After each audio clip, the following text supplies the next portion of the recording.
Hello, this is the My Artifact episode number 1300 1300. ची तारीख आहे October 4th 2018. आता वाजले करीब रात्रीचे 1:15 वाजलाय. आज बहुत काही झालंय. Too much thing was happen.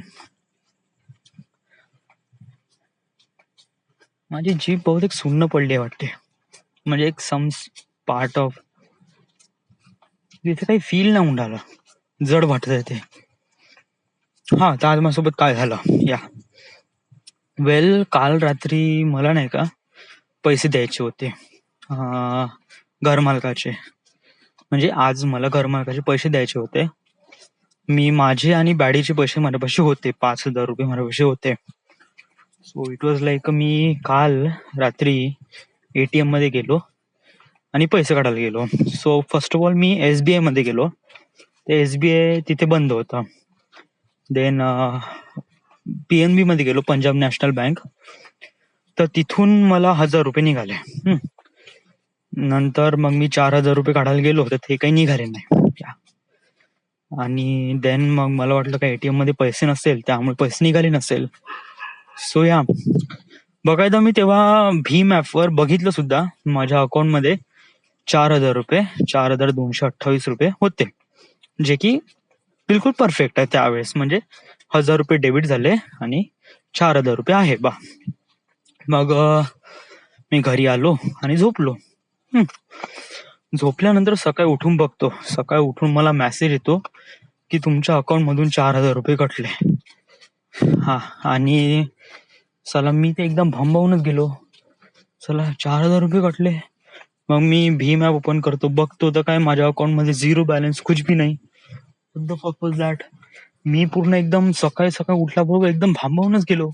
बिलकुल उठल्याच रे. आता आपण कसं उठल्याबरोबर पहिले फोन चेक करतो, तर पहिलेच मला मेसेज दिसला नोटिफिकेशन बार मध्ये. पहिले बघितलं, अरे मेरे बाप, पैसे कटले. How is that even possible. मी तर 1,000 रुपये काढले, 4,000 रुपये कटले. डूड, मग इज लाईक मी फोन लावला तिथे कस्टमर केअरला. फोन लावला, म्हणलं की मी ट्रान्झॅक्शन केली नाही, माझे पैसे कटले वा. मग त्यांनी एक हे म्हणलं की तुम्हाला कार्ड ब्लॉक करायचं आहे का. मी म्हणलं ओके, म्हणलं करून घ्या, म्हणलं कार्ड ब्लॉक करून घ्या. म्हणलं मी खूप तावत होतो, चला पैसे कटले, असं झालं तसं झालं, लवडा लसून मला एकदम गरमच झालं बा. घरमालकाला पैसे द्यायचे आहे आज, आणि आज माझं कार्ड समजा माझ्या अकाउंट मध्ये काहीच पैसे नाही. चला क्या हो गया यार. कार्ड ब्लॉक करून टाकलं. कार्ड ब्लॉक करून टाकल्यानंतर मग मी विचार केला, व्हॉट एक्झॅक्टली हॅपन्ड. मग मी थोडस फोन लावलं, फोन लावला मी पिंटीला. म्हणे अरे 10-12 घंट्यानंतर येते म्हणे पैसे म्हणून वापस. मी थोडस विचारातच पडलो. मला आता कार्ड ब्लॉक झालं. आणि त्याच्यानंतर मग मी इथे SBIचं बँक बघितली. इथे जवळच होती, मिल्टन मॉलच्या साईडलाच बँक होती. सो मग मी तिथे गेलो, तिथे माझं पासबुक गेलो आणि बघितलं तर माझ्या अकाउंटमध्ये बॅलन्स होतं. सो आता प्रॉब्लेम हे एक आहे का माझं अकाउंट सुरू आहे, माझ्या अकाउंटमध्ये 4,228 रुपये बॅलन्स पण आहे. आणि प्रॉब्लेम हे आहे का मी त्याला काढू शकत नाही अनलेस मी जर वर्धेला गेलो आणि तेव्हा ट्रान्झॅक्शन केलं, तेव्हाच डिपॉझिट केलं, विड्रॉल केलं, तेव्हाच ते होऊ शकते. अदरवाईज ते होऊ शकत नाही, कारण ATM तर ब्लॉक झालाय. सो चॉईस तर काहीच नाही. सो हा प्रॉब्लेम आहे. तर त्याच्यावर मला काही सोल्युशन शोधण्याचा मी प्रयत्न केला. तर करीब मी 1 वर्ष अगोदर मी इंटरनेट बँकिंग सुरू केली होती. इंटरनेट बँकिंग सुरू केली होती. मी जेव्हा पण सुरू केली, मी त्याला कधी वापरलंच नाही. जस्ट लाईक अप्लिकेशन केली, मला लॉग इन ID पासवर्ड भेटला, बट मी त्याला कधी लॉग इन केलंच नाही. आणि मला आता लॉग इन भेटला, तर मग मी आज लॉग इन केला, बघितलं तर माझ्या अकाउंटमध्ये बॅलन्स आहे. तर माझ्या अकाउंटमध्ये बॅलन्स आहे ना, ते सेव्हिंग मध्ये नाही, करंट अकाउंट मध्ये आहे. सो आणि सेव्हिंग मधलं बॅलन्स दाखवते, करंट मधलं दाखवत नाही. So that is a big problem. So मग काय की मग आता असं आहे की या SBI इंटरनेट बँकिंग वरून नाही का मला ओन्ली SBI जे धारक आहे त्यांनाच मला पैसे पाठवता येईल, अदरवाईज कोणाला पैसे पाठवता येणार नाही. हा, मी सिच्युएशन कशी काय हँडल केली, आता घरमालकाला पैसे द्यायचे आहेत, मी वडिलांना फोन लावला, वडिलांना म्हणलं तुम्ही 2,500 रुपये माझ्या खात्यावर टाका म्हणलं. माझं एक दुसरं खातं आहे स्कॉलरशिपचं, बँक ऑफ इंडियाचं, ते रिसेंटली मी सुरू केलं होतं. या करीब 1-2 महिना अगोदर मी गेलो होतो तिकडल्या बँकेत, बँक ऑफ इंडियामध्ये, आणि तिथे ATM कार्डची अर्जी दिली आणि त्याच दिवशी मला ते ATM कार्ड भेटलं. या त्या दिवशी मी एफर्ट घेतले, मला वाटलं की फालतूला करत आहे, बट इन द एंड आता बघ ना या सिच्युएशनच्या वेळेस हे किती कामी आलं. हे आता पण माझ्यापाशी दुसरं कोणतं होतच नाही चॉईसेस. समज जर माझ्यापाशी हे कार्ड नसतं बँक ऑफ इंडियाचं, तर मी वडिलांना पैसे मागितले कसे असते सांग ना. काही चॉईसेस नव्हती माझ्यापाशी. मग अदरवाईज मग मला बादलचा हे द्यावा लागला असता, UPI ID, मग त्याच्या अकाउंटमध्ये टाकून पैसे काढावे लागले असते. But Badal is a different guy right now. माझ्यापाशी तर काही ना काहीतरी बॅकअप असायला हवा. Bank of India is kind of like a really important backup for me. So आणि आज मला त्याची खूपच गरज होती आणि ते खरंच कामी आला. तर वडिलांनी माझ्या बँक ऑफ इंडियामध्ये पैसे पाठवले. मी त्वरित ATM मध्ये गेलो आणि ते पैसे काढून टाकले, 2,500 रुपये कॅश, कारण आज घरमालकाला पैसे द्यायचे आहे. So that is really important. So yes. मग आता सोल्युशन काय फाइंड आउट केलं मी, सोल्युशन हे फाइंड आउट केलं की आता पिंटीचं आहे SBI. तर मी आता पिंटीला उद्या मी त्याच्या पासबुकची झेरॉक्स मागतो. पासबुकच्या झेरॉक्सवर मग मी त्याच्या अकाउंटमध्ये मी पैसे ट्रान्सफर करतो, 4,000 रुपये, जेणेकरून राईट नाऊ पैसे तुम्हाला काढता येईल. त्याच्या अकाउंटमध्ये टाकून देतो. मग त्याच्या अकाउंटमध्ये टाकल्यानंतर त्याला म्हणतो तू 2,500 रुपये ठेव, जे तुझे होते 1,500 रुपये माझ्या UPI वर आणि या नंबरवर पाठवून दे, बँक ऑफ इंडियाच्या UPI ID वर पाठवून दे. तो UPI ID वर पाठवून दे. सो मला हे असंच करावं लागेल राईट नाऊ, तरी करीब महिनाभर तरी असंच करावं लागेल. कारण बघ आता मला सॅटर्डेला समजा सुट्टी हवी, म्हणजे मला सॅटर्डेला मग मला घरी जावं लागेल, फटाकचं बँकेत जावं लागेल, बँकेत पहिले मला अर्जी द्यावं लागेल कार्डची, कारण जोपर्यंत मी इथे नागपूरमध्ये आहे तोपर्यंत काहीच होऊ शकत नाही. कारण आणि समजा वडिलांनाही जरी म्हणलं तरी एक प्रकारे ID प्रूफ हवं. माझ्यापाशी सगळे ID प्रूफ आहे, आधार कार्ड, पॅन कार्ड वगैरे वगैरे, आणि त्याच्यानंतर अप्लिकेशनची अर्जी, माझी सही, आणि मी सुद्धा पण सगळे इथंच आहे. या सो समजा जर मी वडिलांना म्हणलं की वडील तुम्ही अप्लिकेशन करा, तर ते कशी काय करतील, त्यांच्यापाशी माझे कोणते ID प्रूफ वगैरे आहे नाही. आणि जर ID प्रूफ जरी पाठवतो म्हणलं तर ते एक प्रकारे ID प्रूफ कशी पाठवू रे मी, पाठवता येते ना, जस्ट लाईक आधार कार्डची प्रिंट मार, डिजिटल प्रिंट, त्याच्यानंतर पॅन कार्डची एक डिजिटल प्रिंट मार, त्याच्यानंतर पासबुकची एक डिजिटल प्रिंट मार, आणि हे डिजिटल प्रिंट वडिलांना पाठव. वडील त्याला प्रिंट आउट करेल. प्रिंट आउट केल्यानंतर मग तीच प्रिंट आउट फाईल अप्लिकेशन सोबत दाखवावं लागेल. आणि त्याच्यानंतर वडील सही करून देईल, कारण धारकांचे जे आहे, धारक म्हणजे जे अप्लिकेशन करत आहे, अप्लिकेशन धारक, त्यांचे वडील आहे बा, सो ते करून देईल. That could be possible. या म्हणजे सॅटर्डेची वाट न बघता आपण त्वरित हे काम करू शकतो.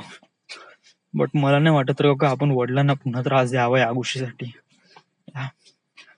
कारण कसं आहे, वडील जरी रिटायरमेंट झाले, खाली बसून आहे, तरी नाही का खाली बसलेल्या व्यक्तीपाशी बहुत कामे असते.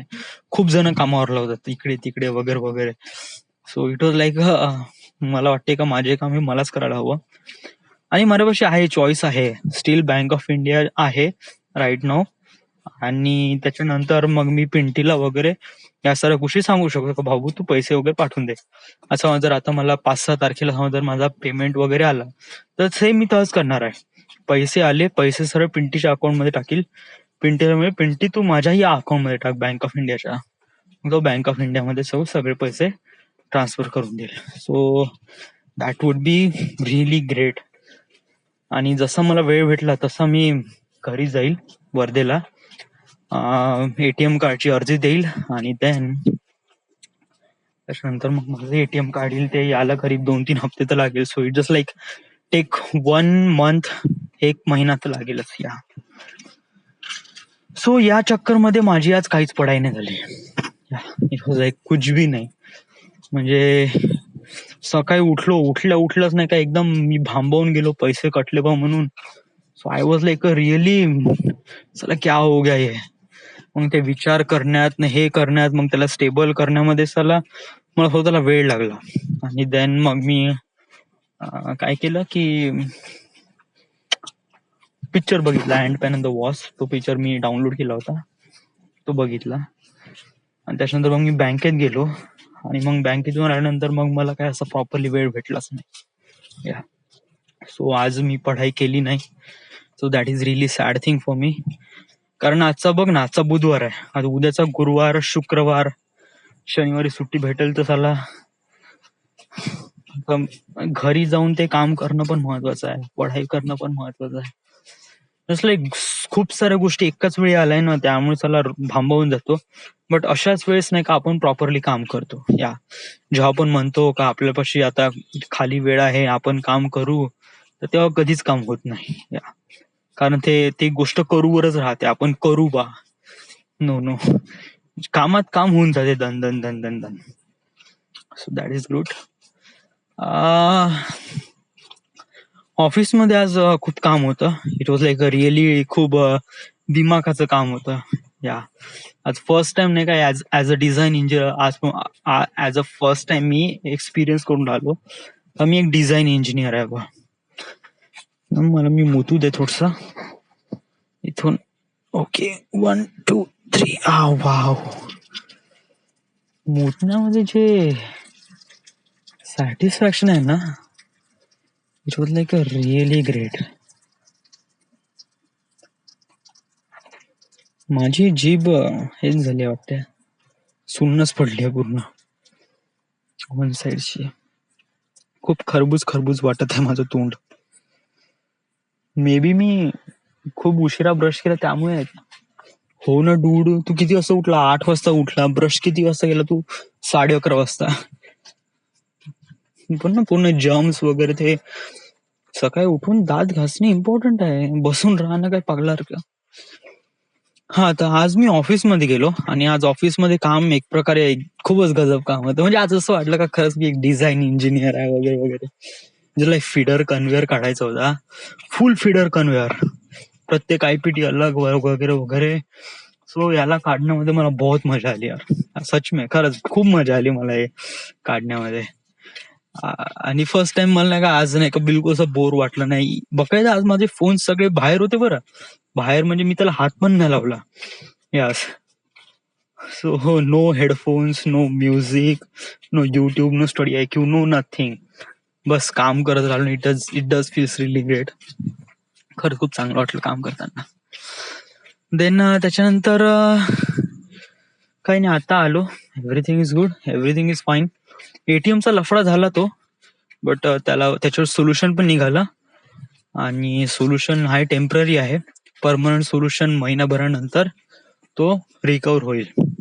जोपर्यंत नवीन कार्ड येत नाही तोपर्यंत we can't do anything. So right now this is it. This is the Maya Artifact episode number 1300. Right now we are at Nagpur, Maharashtra.